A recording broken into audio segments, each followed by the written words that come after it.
Retiring early sounds amazing until you realize that Medicare doesn't start until the age of 65. So what do you do about health insurance in the meantime? In this video today, we're going to share with you the steps we took to take care of our health. So stick around. Hi, we are Sean and Tina. We retired early, sold almost everything, and now traveling the world full time. We will show you how you can live abroad comfortably on $2,500 a month with real budgets, tips, and destinations that can make retirement affordable and exciting. So, hit that subscribe button and see how you can retire sooner, travel longer, and live more. So retiring before Medicare age was a big concern for us from a health standpoint. So what we're going to share with you is, how we bridge that gap, what process we took, and what we actually pay. Hi guys, welcome back to our channel. If you are new here, we want to welcome you, and to our current subscribers, we want to welcome you back to our channel. Yeah, so I'm Sean and I'm 59 years old. And I am Tina and I am 54 years old. And we both retired in March of 2025 to travel full time. So the first thing we want to talk about today is why the Medicare gap is such a big deal. Yeah, we get a ton of questions about this in our comments, specifically when people realize that I'm 59 and Tina is 54. So that's why we wanted to make this video. I think the biggest thing I think that everybody that's watching this understands is private insurance in the U.S. is expensive, and I think if you're considering early retirement and you've done some research, another thing you'll realize is it's kind of confusing understanding what all is available to you, how you access it, and what's going to work best. And then lastly, stressful. It's emotionally stressful to be looking at, what you need to do, whether or not you're choosing the right plan. So we're hopefully going to give you some peace of mind when you see kind of the path that we took. And also, I want to add that the fear alone keeps people working longer than what they want to. Facts. And healthcare, not money, is what scares most people away from early retirement. Next, we want to share some options that we considered. Yeah. So it's important for you to understand that these are basically our options. It's going to be different for everyone, but hopefully what we share will give you some food for thought as you go through your process. And so when we were looking at our option, there were 4 basic plans that we considered.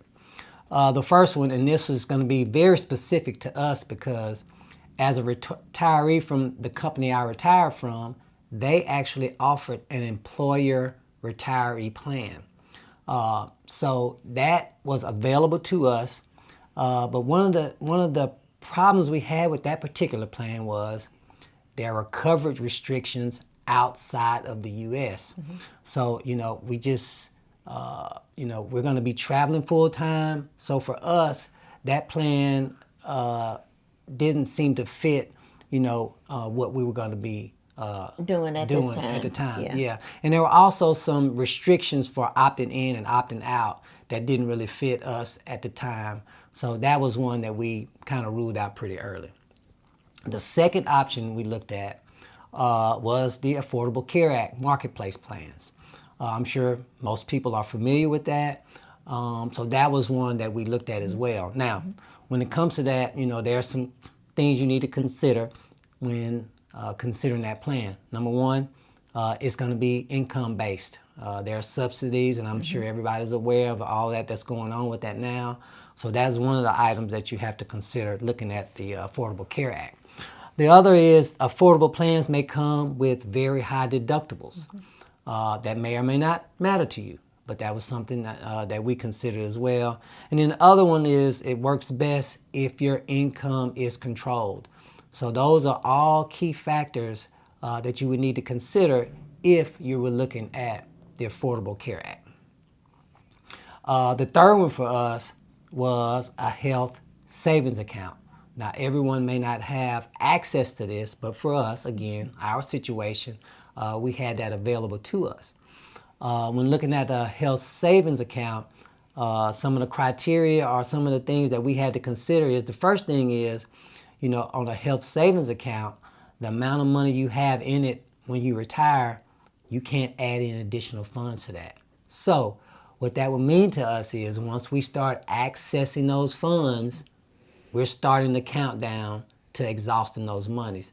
So for us, we wanted to hold out as long as we could on accessing those funds so we could keep the funds that are currently in that account. Something else about the health savings account is withdrawals from that account cannot be used to pay insurance premiums. Now there's a workaround that, but the rule is you cannot take money out of your HSA to pay a health insurance premium. Now, I do want to kind of explain that a little bit more so you can just kind of understand how we did it. So, while we were both working, we were contributing to the HSA plan. And what we did is while we were working, if we had any out of pocket cost for medical insurance, for medical, we would just pay it out of pocket. We would not touch our HSA because we knew we would want to use it in retirement. Right. And what that means is that we held on to our receipts. We had already spent the money out, so we held on to our receipts. And what we do now is we can expense those receipts now that we're not working.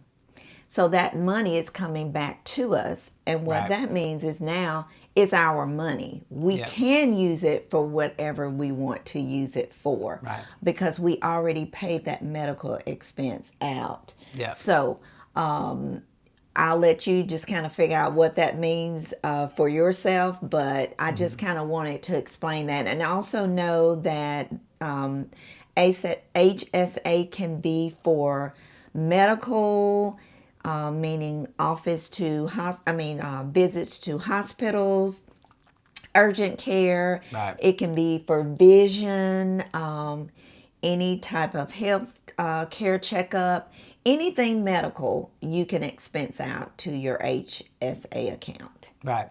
And something else, and I may not have mentioned this before, that you want to factor in as you're, looking at all of your options is the gap, the amount of years you have between your current age and 65. Obviously the larger that gap is, the longer you're going to have to, have a plan in place to be able to provide health insurance for yourself. So, that's going to be something else that you're going to want to consider, and I say that at this time because, like I said on the HSA, once you start spending those funds, you can't put money back into it. So money is running out, so, using it for 3 years versus 7 years, that's something that you definitely, want to consider. And then the final one is travel or international health insurance. We use Safety Wing, and this is designed for people who travel abroad like us. Now, they do offer two options, which is the Essential Plan and the Complete Plan. And we do have a link in our description for that, but you need to study both plans to decide which plan works best for you. Yeah. It's just like insurance, your health insurance. You have several plans that you can choose from. So that is how the Safety Wing is set up as well. And also they have good monthly costs, but it does piggyback off of your age. So certain age groups, your premiums can be lower or they can be higher. And there is also a cap on using safety wing insurance, and that age I think is 70. But Yeah. all of this information is on the Safety Wing website, which will be a link in our description as well. And also, we find out that it works best for slow travelers like us. Now, we have not had to use our policy as of yet, but we do know some of our other fellow community members that have, and they say the process is very easy. But once again, you know, healthcare is so inexpensive in the countries that we're visiting. So, Right. you know, we may or may not decide to file a claim. We'll just base that upon when that time happens. Yeah. So I think the key takeaway from the options that we shared is there is no one size fits all. I think it's going to be, the decisions are going to be made on a case by case basis. But I think it's important for you to realize that there are workable solutions. And I think that's what we want to communicate in this video is that, you know, don't let the fear of providing health insurance for yourself and your significant other be a reason why you don't retire early. You can find solutions for health insurance. Okay, so now that we've shared the options that were available to us, I want to summarize kind of the plan that we have in place currently today. So first, our primary insurance that we use is Safety Wing. Now, the reason we do that is because we're traveling for the entire year of 2026. So we'll be out of the country all year. So for us, Safety Wing was the most reasonable option for health insurance. Now, another question we get a lot, and so I want to help our viewers out. They're going to have this question. So, Sean and Tina, what do you do if you come back to the United States and you need, you know, some medical treatment? So what we do is, what our plan is we will use our HSA. We have those funds available, and, you know, based on, you know, what we need, we can make a decision whether or not that's going to be adequate. Yeah. Now, I mentioned also earlier that I still have the option to go to my employer retiree plan. Now, what we can do is if we see a situation where we think, you know, we're going to need a little bit more than what we want to, you know, use our HSA for, we can enroll in my employer plan because we haven't been in it before. We can enroll in time because it would be technically a change in our circumstances. So we have that option available to us as well. So wrapping it all up, Safety Wing is our primary health insurance because we're traveling full time. We have our HSA as a backup if we need it, particularly in the United States, as well as my employer retiree plan that's available to us as well. And, you know, another thing while we're traveling internationally, and we're going to try to prove this out while we're traveling this year, is when we seek medical services outside of the country, we're going to see what those costs are out of pocket. I think you guys would be surprised at the level of service you can get in some of these countries, and you can actually afford to pay for these services out of your pocket. So, you know, instead of forcing the life of the U.S. To fit our lifestyle, we built the health care that fits our life. And that's what we wanted to kind of explain to you, our viewers today, that, you know, asks us multiple questions about our health care. So we felt it was very important for us to, you know, get this video out to you so you can kind of see what we do.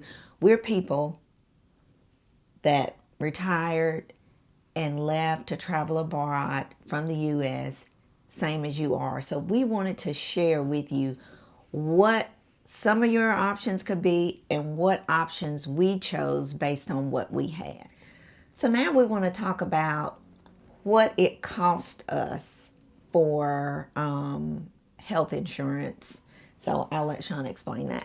Yeah, so going back to the options we had, we had our my employer retiree plan.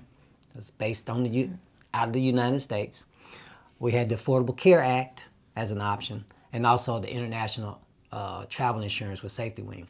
So looking at the plan from my employer as a retiree, that plan was going to cost us $565 a month to cover the two of us, which is honestly pretty reasonable.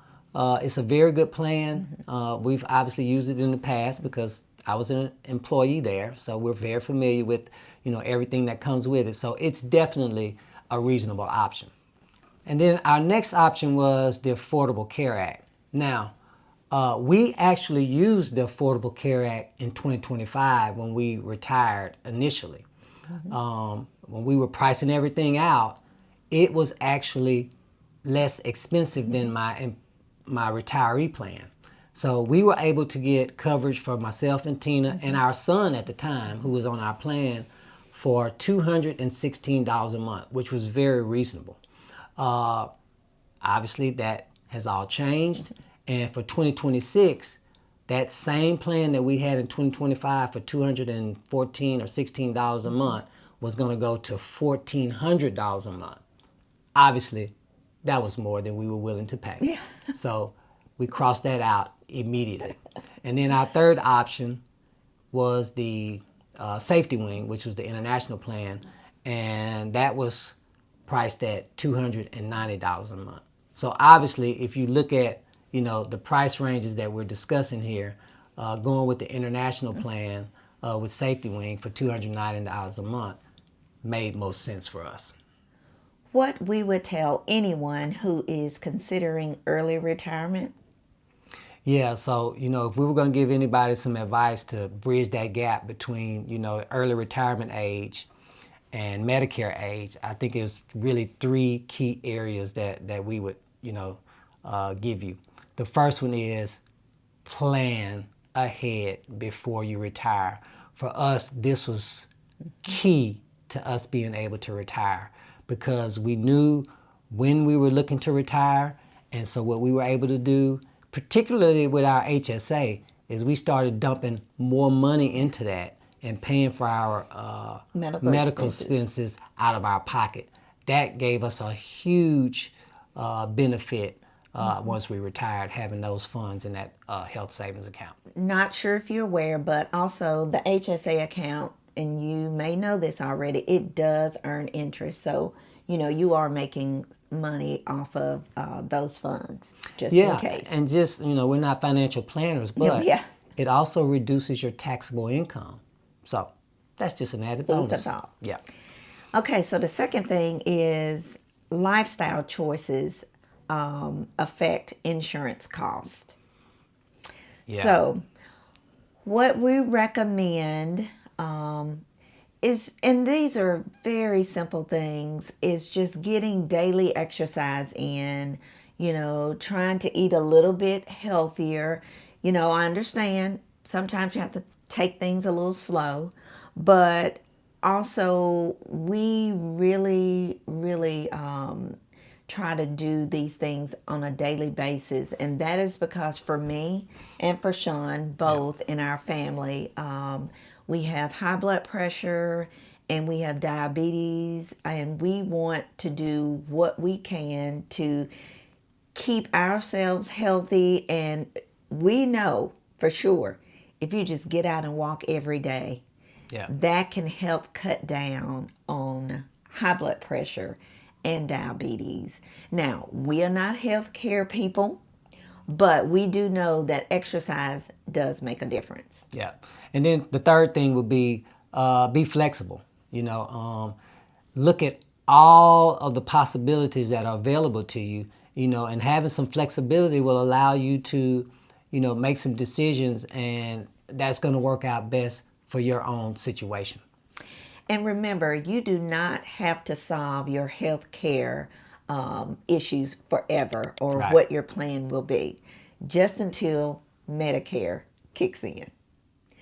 The Medicare gap is real, but it doesn't have to stop you from retiring early. Yeah, so we hope we were able to give you some helpful information that'll allow you to, look at your own situation and make some decisions, that'll help you pull the trigger early. And if you have any questions, please drop them in the comments. We love answering questions. In fact, this video came out of questions that some of our viewers had, and we felt that it was important to share our information with you guys to show you kind of the path that we took to address our healthcare issues.